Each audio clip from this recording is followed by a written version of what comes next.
What's up, agency owners? Jason Swenk here. Have another amazing episode and guest for you. We're going to talk about building your personal brand and how that will help you scale your agency faster. Also, we're going to talk about building diversity in your agency. Everyone's always trying to do that. It's pretty much, a very hard thing to do, and we're going to talk about that. So let's go ahead and jump into the episode.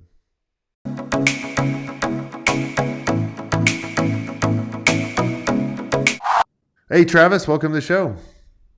Hey, thanks for having me, Jason. I'm super excited to always talk about marketing agency business. So pretty excited about Awesome. So tell us who you are and what you do and a fun fact about you. it. Well, my name is Travis Brown. I'm the founder and CEO of Mojo Up Marketing+Media. We're based out of the Indianapolis, Indiana area. And we're just a bunch of diverse and talented, crazy marketers that love to build and market brands. So the fun fact, man, that's tough. Put me on the spot. Fun fact was I was a college athlete, high school athlete, baseball, basketball, football, but college athlete. And right now I spend my weekends and evenings coaching third grade girls basketball in the AAU circuit. So super fun, but also frustrating as well, but love it for sure. You know, I started coaching my second son's football team, and I never played football. I'm 6'3", 230, and I've been that big since my freshman year in high school. My parents made me play tennis. Um, and so That's a fun fact. that is a fun fact. But I never played football. So my son wanted me a coach. I was trying to fake everything, but it was so much fun. I was like, this is how you tackle. I don't like, this is how I used to tackle my friends. That's good. So tell us, how did you get started in the agency life? Yeah. Well, my journey started actually as a motivational speaker. So I spent 10 years on the speaking circuit. And, when you're on the speaking circuit, everybody has a powerful message and, loves to speak and motivate and move people. But what you quickly realize, Jason, is the hardest part is not the 45 minutes on stage. It's getting somebody to know that you exist and to write you a check to come speak on their stage, AKA marketing. And so I hired a speaker coach early on that really taught me the value and the mindset that you're going to have to spend most of your time figuring out not even this big brand thing like Nike and McDonald's, but a unique positioning. And so I learned how to do that inside my personal brand that leveraged that and gave me the opportunity to speak. And so fast forward 10 years later, when I was ready to come off the road, 2,500 plus paid talks, and decided that I wanted to use my skills. Well, the skills that I had were speaking and learning how to build brand. And so I leveraged that to take a job at a bank as their VP of marketing to help out some buddies. And then about 3 years ago, started my own agency going, man, I know that I can do this. I wanted to spend more time really helping people build brand. And so I made the plunge and did what I think is sometimes crazy, but, started a marketing agency. That's awesome. So tell us a little bit about, what did you speak on? I'm just curious on, like, what was you said you were a motivational speaker. So Yeah, what was your positioning to speak? Because I always tell agencies, if you can get on someone's stage, all day. you'll get tons of business, especially if you get on the right stage. Mhm. So I started out leadership, management, conflict management, and more corporate training. But then I kind of decided to launch into a youth speaking career where I had the opportunity to go speak and hopefully help, in my mind, like a 16-year-old Travis Brown, not make so many stupid mistakes. And so that led to the greatest marketing shift that changed my career, which was I created a position as America's anti-bullying coach. My wife, who's in counseling at school, high school counseling, helped me understand the challenges of bullying at the time. And this was 2010, 11, when it was really at the heart of that. And I created a position that was leaders taking a stand against bullying. I did it because that I could stay true to my leadership, roots, but really make an impact on a topic that was really, really challenging for most, students. And so that led me to then speaking all over the country, learned how to get on CNN and headline news. Jamie Foxx hired me to speak at his kids' school at the time, which is where Bronny James goes at Sierra Canyon. The Jenner girls were there. And so then it just snowballed into this national opportunity. Sponsors from Under Armour and Office Depot and Klipsch and all these places as that person. And what that really taught me, though, was, the power of creating a unique positioning that wasn't competing with other people in the market, but was really complementing them. And so I had a lot of allies of people that would put me on their stage, give me opportunity to do so. And then I leveraged that into consulting and with school districts on policy and procedure. It was just a great time. I love speaking. I still speak today, but just now and more of in my agency space. So if someone's listening right now and they want to get on stages to speak about their agency, what advice would you give to them? Well, I think first of all, understanding it's super powerful to get on the stage. That one to many, it really changes how people see you. In fact, people will reach out to us and say, "Hey, well, you want to exhibit at our trade show?" And it's like, never. And I would say this to your audience: never without speaking, because if you're just a vendor, they just look at you differently. But the moment you step on that stage and it's 1 to 5 or 1 to 500 or 5,000, right? They look at you in a perspective and they're like, okay, they're a leading authority. They're an expert. They're somebody who I want to learn from. And you've just elevated your brand. And so, first of all, that's the game changer right there. Secondly, you ask, well, how? Well, I always start local. I always tell people start local. And start local, saying if you have a niche in your industry, let's just say, for example, you do a lot with dentists, then find the local dentist association or the state dentist association, and then go do a breakout session. And here's the thing, but you got to think of it as a marketer. I'm getting on that stage, so I need video. I need to position myself. I'm dropping nuggets. What's my free offer on side of that, to get them into the funnel. All of those things to position you as a speaker. Then you begin to leverage that speaking engagement with another and another. And before you realize it, now you're on the big stage you really want to be on, where there's 1,000 people in the audience that are all your avatars. You're positioned as the one person who can really help them. And now they're all trying to get in line to hire you, not as a speaker, but you're positioning your agency as the place that can fulfill their pain points. One of the biggest mistakes I made early on when I would get on stage for the agency, I would talk on whatever topic that they needed, but I didn't know about the topic very much, right? Like I felt like as long as I get on stage, I'm good. But looking back, I'm like, oh my God, I probably look like an idiot. I only agree to come on people's shows or speak on stage on things I know 99% of the time. Yeah. Well, I kind of take that same approach today, going, for me, everything comes through the lens of marketing, right? So or brand, so if somebody wants me to talk about business and how you grow your business, well, to me, it's our blueprint. Like, you got to have a marketing blueprint to do it. It's funny how many times I'll meet somebody and they'll spend $100,000 to buy some business and then go, I got $1,200 for marketing left. And I'm like, are you kidding me? So anytime that I'm on a stage, I'm going, how does this really apply to what I really know? What is my core beliefs, which is, planning from a marketing perspective, figuring out your message, your avatar, your strategy. Everything comes through that lens from my perspective. So are you currently doing more marketing for your brand versus your agency? Like if you had to pick, if someone had a gun to your head and you could only do one marketing, which would it be and why?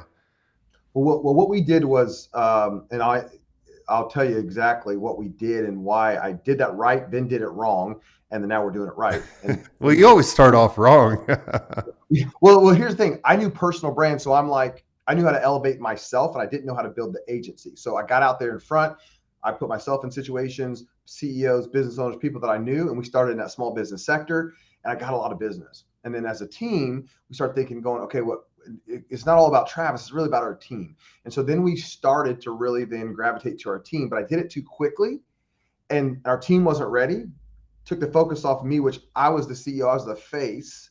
I was driving all the revenue, went to our team, and then kind of moved my personal brand down.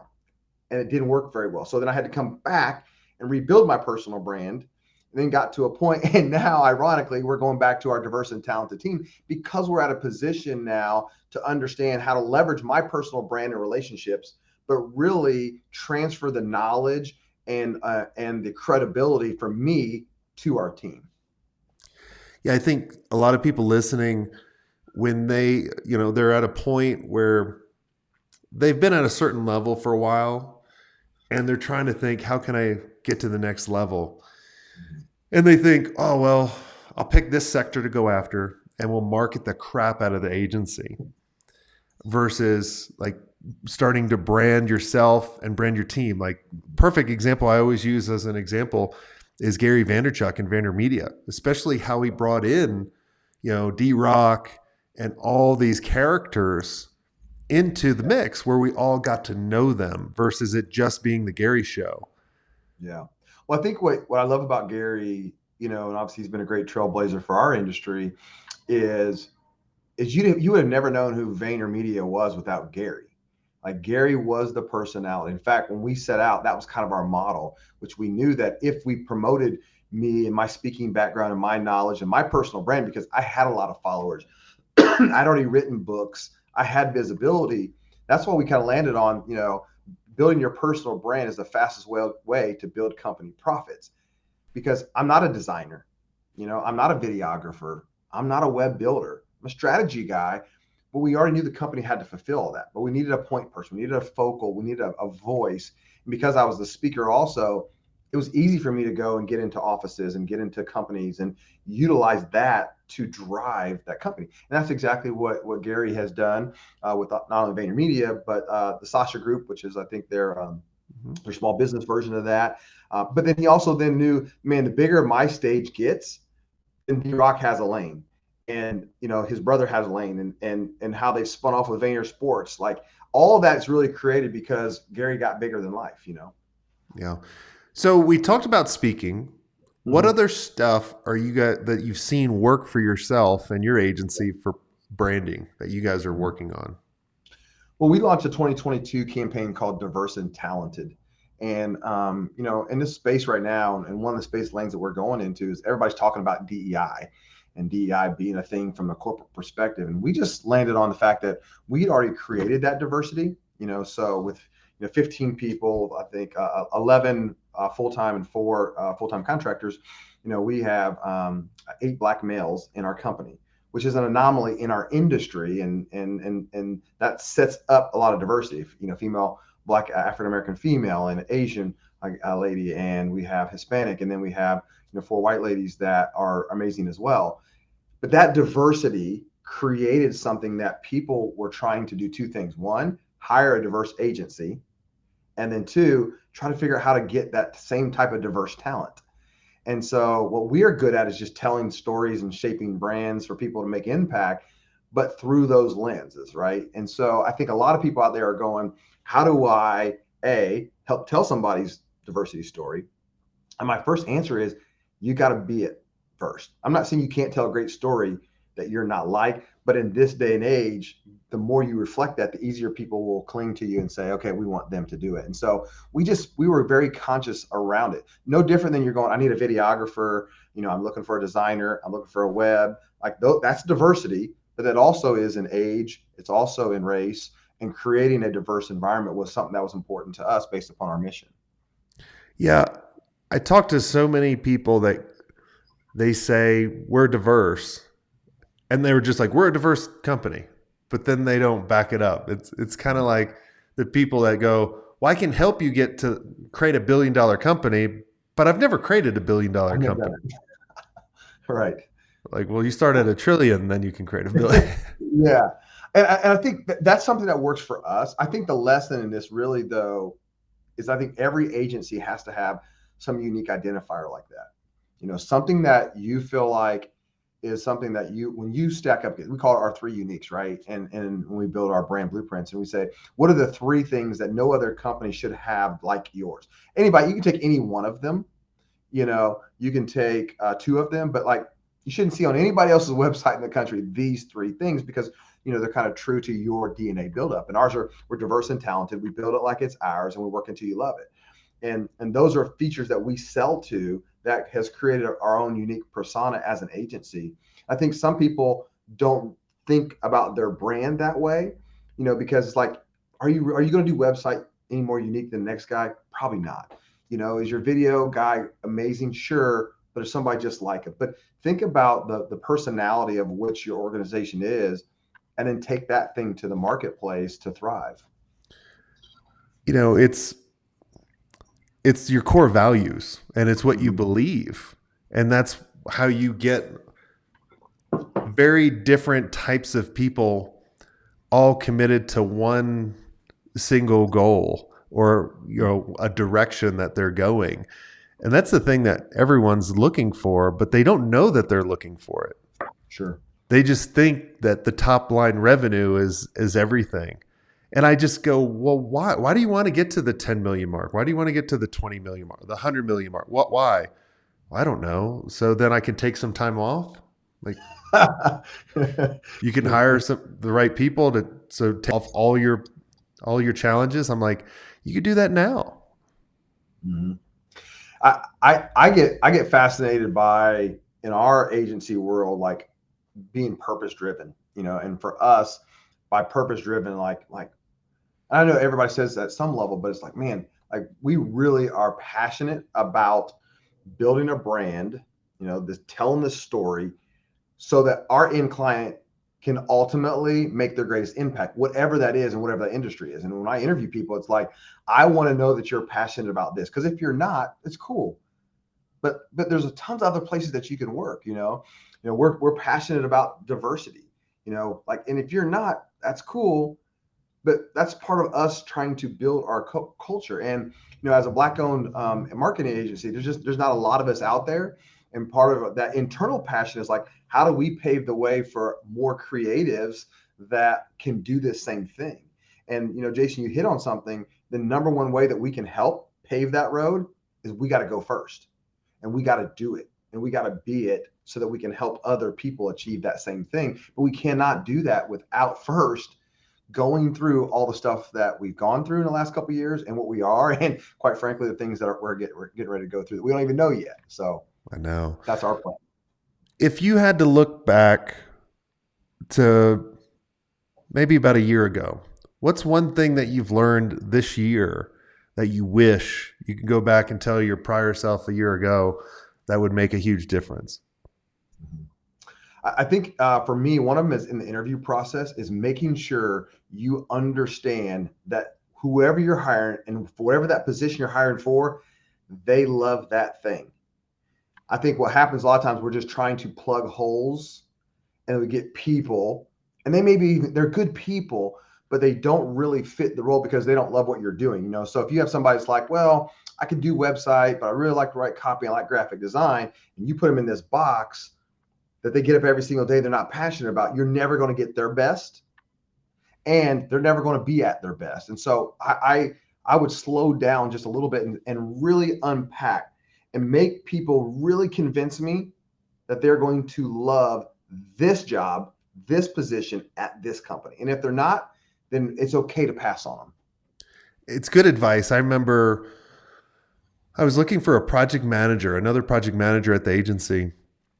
And I interviewed this one gentleman, really nice guy, amazing. Came from EA, Electronic Arts, amazing company. And I remember him telling me his normal salary, and I told him he knew what the salary was coming in, and it was a big delta. I mean, a monster delta. And if I look back and I think about that interview process, he was just doing it to make it by. He didn't love being the PM for an agency. He wanted to get back to the gaming world. And it kind of blew up in our face, even though he was a nice guy, but he wasn't passionate. And as soon as he could get back in that industry, he was gone. Yeah, I think we definitely have learned that.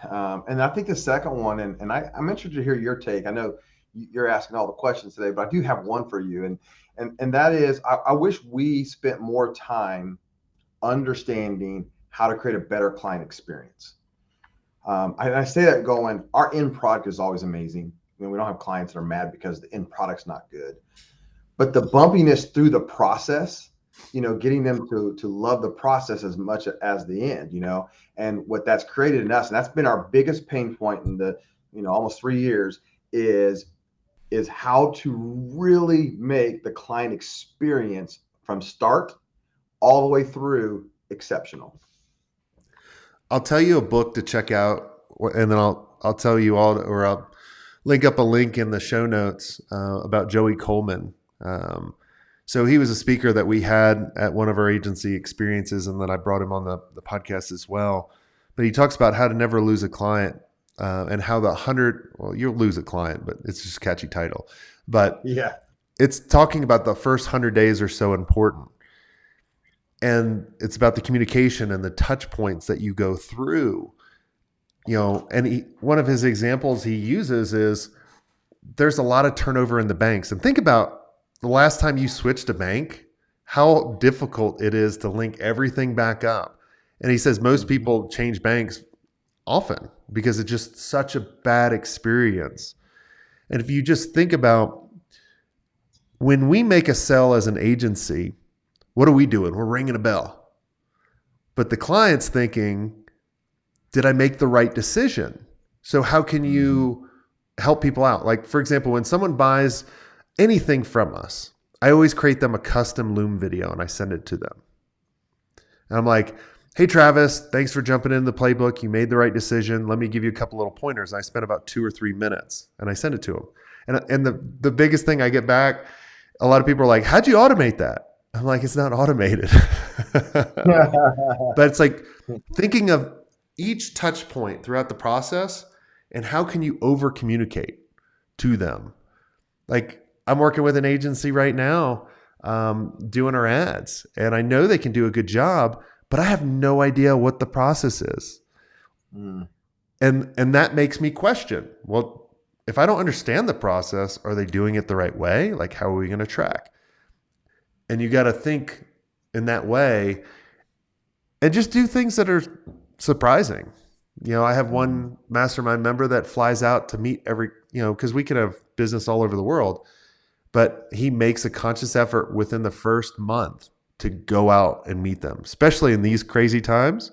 Like that separates them from everybody else. No, I think that's great advice because, when I look back, I go, how do we just make that experience, better? And there's some things that we've added, I think kind of line up to what you're talking about.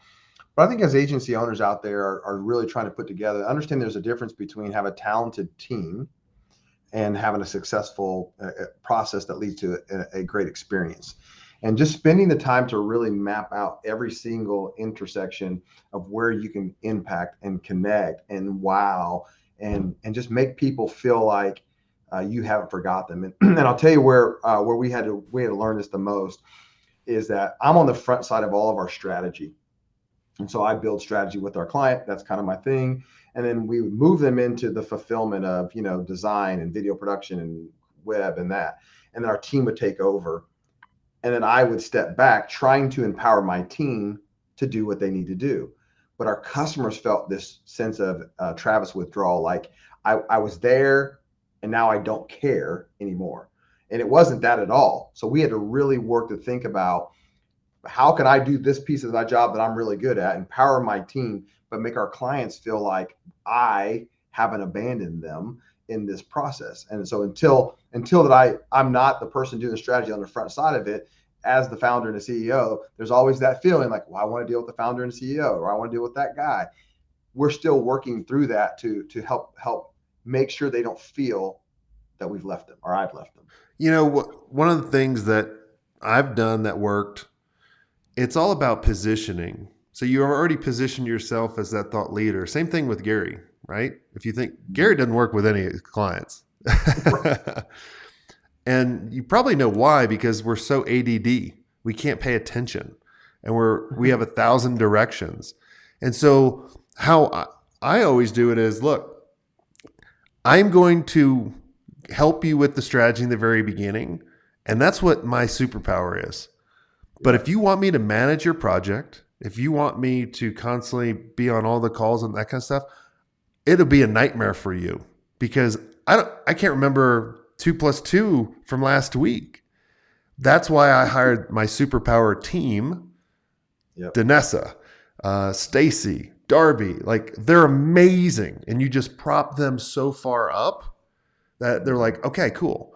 Like when I was building my house in Colorado, I started figuring this out because my builders were amazing, but I never knew which ones I needed to go to at different phase.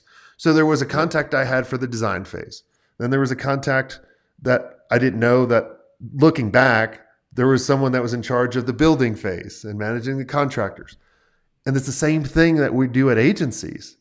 And so the client gets confused and we get frustrated. We're like, you go to Stacy and she doesn't know the question. Then you go to Jim, he knows.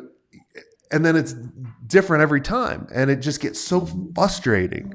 But if you could map out that process and even Yep. almost kind of brand each stage, then you'll win. Yep. That's and I think that's great, not only for us, but for everybody listening on the call is understanding what that looks like, for you to be able to map that out. That's awesome. Yeah, cool. Well, this is amazing. Travis, is there anything I didn't ask you that you think would benefit the listeners listening in? Well, I think the only thing that I know that I was looking for early on was just mentorship.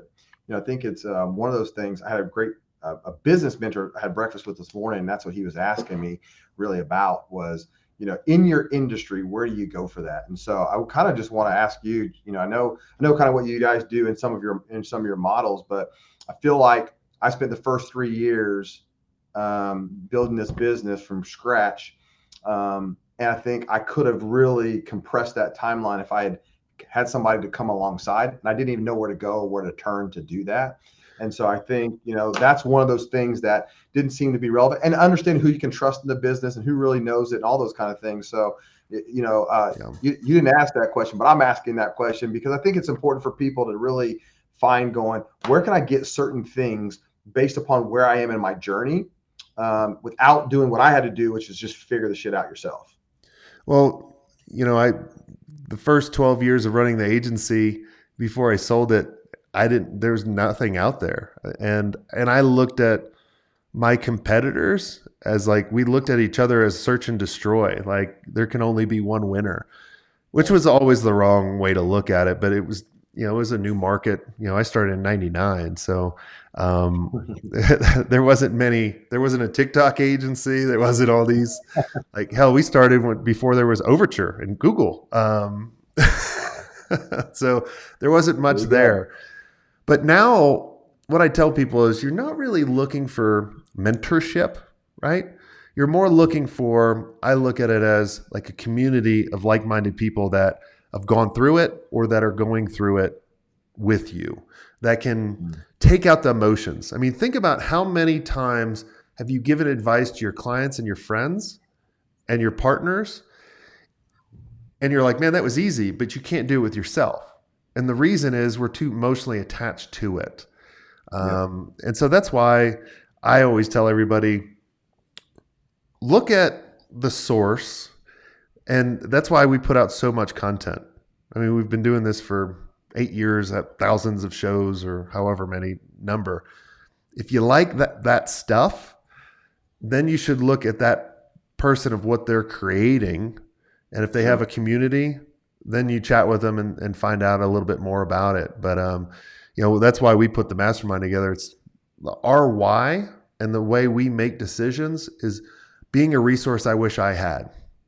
That's that's the North Star. Like we make every direction off that. And then we just surround ourselves with people that are like-minded like us, that are not douchebags, that are really nice, that love to be transparent and share, and we just go down our core values, which are basically my core values, which turn out to be my team's core values, because that's how, like, the same thing we talked about. So that's what I would tell you, rather than just work with one person.